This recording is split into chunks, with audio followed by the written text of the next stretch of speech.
Hi there, I'm the Utopian Trainer. This video is about how we can use this crisis to work towards utopia.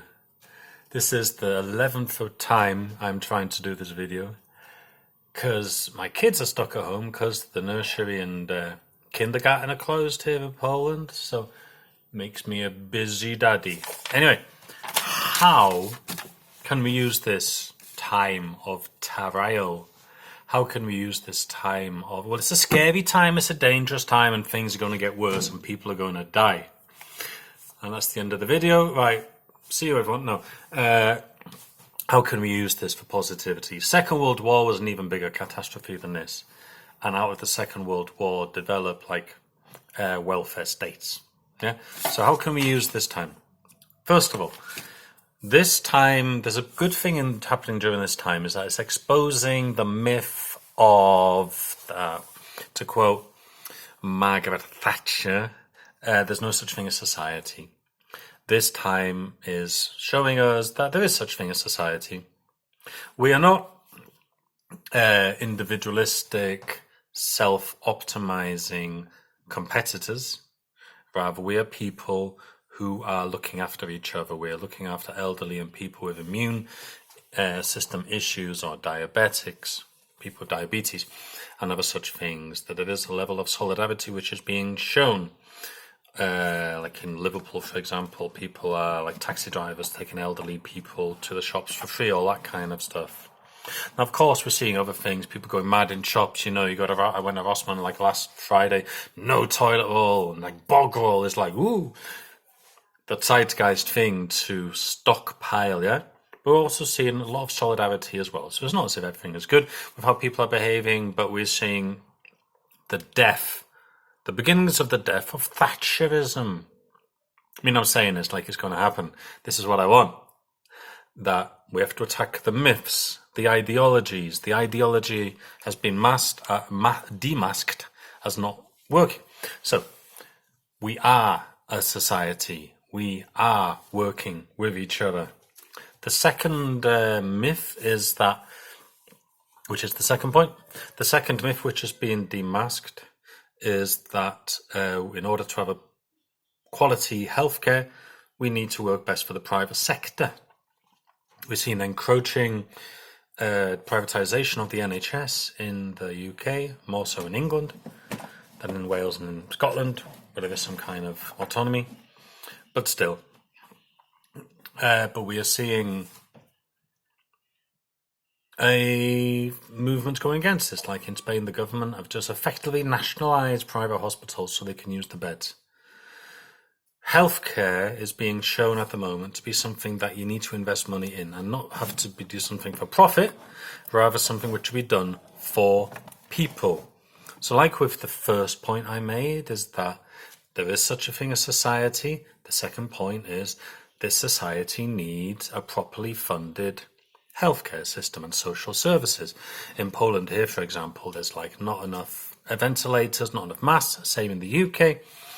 And like the average age of healthcare personnel in Poland is 58. You know, there are people more likely to pick up this virus, yeah?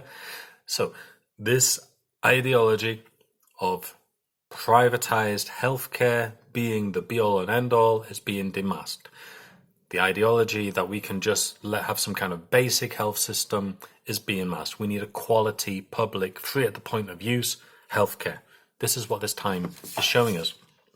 The third point is the need for guaranteed incomes. I should be working now, but the seminar was cancelled. This is a hit to my income. It's not just me, all kinds of the local businesses. I went to the local grocers, went to the local stationaries, and there people are looking stressed. I'm not just stressed because maybe I'm bringing the virus with them, but they're stressed because of less people going out, less people buying things.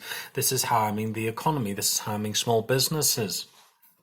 It's harming freelancers. It's harming people on 0-hour contracts, junk contracts here in Poland, yeah? Even Macron in France, the big neoliberal whose pension reforms have triggered the yellow vest protest, among others, is saying no. People who are freelancers we're going to back you up. with income. Yeah, Norway's doing this, Sweden's doing this, Denmark's doing this. Even Trump was kind of talking about some kind of base income. So maybe a universal basic income will come out of this. I don't know.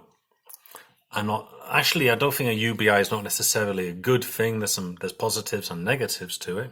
However, this is changing the role of the state. What's the state for? The state is here to provide a framework for the private sector, for the market, with some kind of like basic services, which are not going to be so good.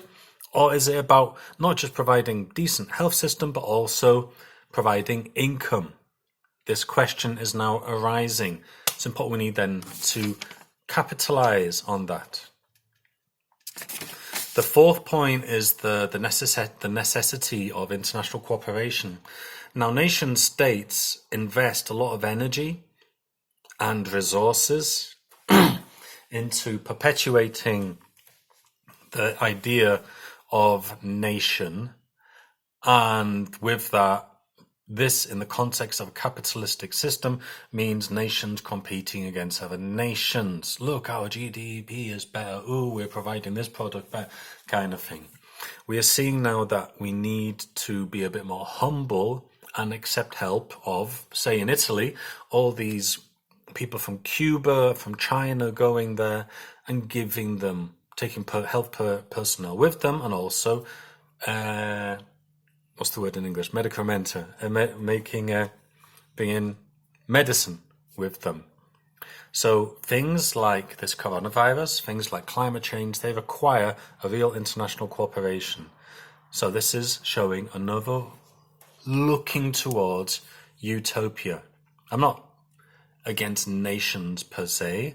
I was born into a state which was colonized, and therefore Wales, Cymru, is like I'm supporting more independence for Cymru, but still, international cooperation is really being shown. We can't just like put the drawbridge up like some people in the UK are wanting to do, but not just in the UK.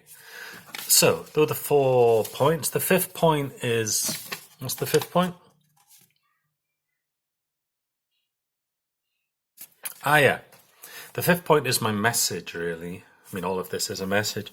My fifth point is this is a time of trial, and for some of us, some of you, not me, are getting bored because you're kind of not able to go out, not able to have relations with people, and therefore looking for solace in other ways. I hope you managed to do this. But for those of us who are parents, this is a tiring time, physically. Since last Thursday, when the schools and the kindergarten and nurseries closed day, I'm just sleeping so well in the evening because I'm getting exhausted. By the time kids get to sleep, I haven't got the energy to do anything else. My work level, I'm hardly doing any of the paid work I should be doing, or doing admin work I should be doing, because I'm just exhausted. And before anyone thinks, yeah, you have to learn this, look, I knew this already. I'm normally someone who is quite very active in looking after my kids, yeah. So I want to say to all of you, whether the people who are bored, or those of you who have kids, or those of you who have kids at home, and then you're told to do the same level of work that you should be doing working from home, mental. Another message to this is that we need strong trade unions, so you'll be protected from this. And trade unions, organised labour, is a part of utopia, because labour is a key part of the economy and of society. But another point related to that is the need of self-forgiveness. We're not always going to be the self-optimized person. We're not always going to be perfect parents. We're going to snap at our children, and if you've been like me, can't I just have 5 minutes? 5 minutes, please, no. You're all trying as best as you can. This is not easy times. You're not going to be perfect. You're not going to be the, oh no, I have to really deal with this. I have to be the self-optimized during this time. No. You are brilliant people. You are beautiful people. Bit of fluff, need to wash it. You are beautiful people. You are trying the best that you can. And we all have it in us to work for a better society. This is a time, really, we are in a time of crisis, but we can really use this time to work towards building a better planet for nature and for humanity. So I'm thinking sudden spontaneous idea that just came up is of producing some videos, which is about like self-care. I mean, it's not that I'm not like a psychologist, I'm not like a yogi or something like that, but it's like sharing some things. And maybe in the comments underneath, you can share like the best resources that you know for self-care, for looking after yourself. This is an important issue. I mean, utopia requires not just political solutions, but also ways of looking after ourselves as individuals or as groups. So on that mind, I wish you hope you stay healthy, and here's to the next video. By the way, I forgot to say at the beginning of the video, click on subscribe. I always forget which way it is in the video. The subscribe button. This would do me a big favor, and click on the notification bell to keep up with latest videos. So have a nice day, everyone. Bye.